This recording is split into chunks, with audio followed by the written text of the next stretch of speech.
In today's video, I am going to teach you how to change language in Google Chrome.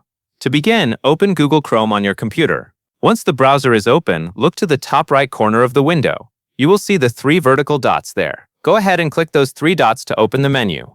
From the menu that appears, click on Settings. This will take you to Chrome's settings page, where you can manage everything from privacy options to appearance and language preferences. Inside Settings, find and click Language. This is where Chrome lets you choose the language you want to use. Once you open the Language section, look for the list of available languages. From there, choose the language you want. If your preferred language is already listed, simply select it. If you have more than one language available, make sure you pick the one you want Chrome to use moving forward.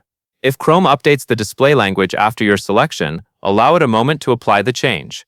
In some cases, you may need to revisit the language section to confirm that your preferred option is selected correctly.